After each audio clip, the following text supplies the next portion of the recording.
नमस्कार दोस्तों, कैसे हैं आप सब लोग। स्वागत है आप सभी का आपके अपने चैनल फाइनेंस टिप के ऊपर।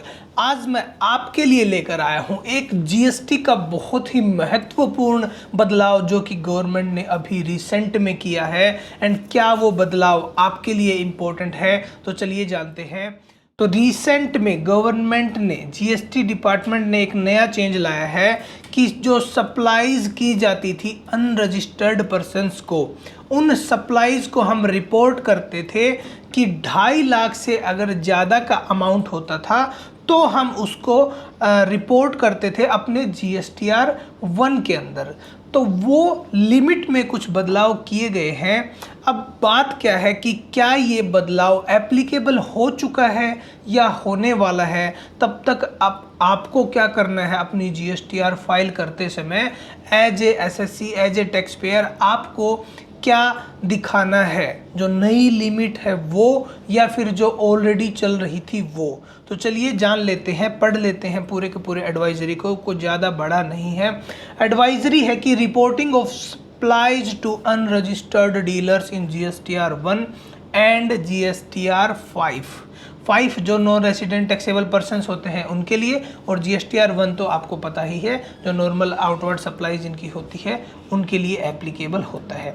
तो अब उनको क्या करना है दोस्तों, ये देखिए सितंबर 3 को ही ये नोटिफिकेशन आया है और ये काइंड ऑफ एडवाइजरी है। तो अभी ये एप्लीकेबल 100% नहीं हुआ होगा, सिर्फ एडवाइजरी है। तो अब देखते हैं कि 10 जुलाई 2024 को एक नोटिफिकेशन ऐड किया था गवर्नमेंट ने रिड्यूस कर दी थी कोई थ्रेश होल्ड लिमिट। वो थ्रेश होल्ड लिमिट हमारी थी 2.5 लाख रुपए की, उसको कर दिया था 1 लाख रुपए, जो कि रिपोर्ट करना होता था टेबल नंबर 5 के अंदर। टेबल नंबर 5 के अंदर आपको अनरजिस्टर्ड पर्सन्स को अगर आपने सप्लाई किया एंड उस सप्लाई में इनवॉइस की वैल्यू अगर 2.5 लाख से ज़्यादा थी तो आपको वो दिखाना पड़ता था। लेकिन अब वो 2.5 लाख से घटाकर कर दी गई है पूरा 1 लाख रुपए, और 1 लाख तक भी अगर आपने सप्लाई किया है किसी अनरजिस्टर्ड पार्टी को तो वो आपको शो करना पड़ेगा। अब यहाँ पर पहले भी काफ़ी रिक्वायरमेंट थी इस चीज़ के अंदर, क्योंकि 2.5 लाख एक काफ़ी बड़ा अमाउंट हो जाता है। जो B2C के सप्लायर होते हैं वो काफ़ी इसमें गड़बड़ कर देते थे कि जो अपनी छोटी अमाउंट की सेल है 10, 20, 50 हज़ार, लाख रुपए तक की भी जो सेल है, फॉर एग्जांपल जो कोई फ़ोन डीलर्स हैं वो अपनी B2C की सेल दिखाते थे और उसके बाद में उनके इन्वॉइसेस जो हैं वो B2B के अंदर काट देते थे, जिससे कि वो उनका थोड़ा सा यहाँ पर एक्स्ट्रा फ़ायदा उठा लेते थे, गलत सेल दिखा देते थे। आप समझ सकते हैं मैं क्या बात कर रहा हूँ, ठीक है जी। तो अब क्या कर दिया गया है कि 2.5 लाख से घटाकर 1 लाख कर दिया गया है, ताकि जो छोटे डीलर्स हैं, जो कम स्केल पर जिनका काम है, तो उनको अभी भी इस दायरे में नहीं लिया गया है। B2C की अगर उनकी सेल है तो उन्हें दिखाने की ज़रूरत नहीं है बिल वाइज, पर्सन वाइज।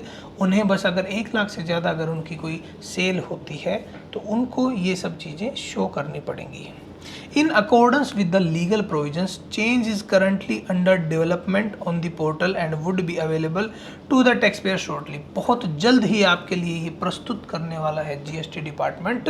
तब तक के लिए आपको क्या करना है, till the time the functionality is made available on the portal, जब तक ये पोर्टल पर फंक्शन अवेलेबल नहीं हो जाता है 2.5 लाख की जगह 1 लाख वाला, तब तक आपको क्या करना है दोस्तों, आपको जो ऑलरेडी चल रहा था 2.5 लाख लिमिट, उसी तरीके से आपको चलना है। आपको अपने मन से कुछ भी नहीं करना है।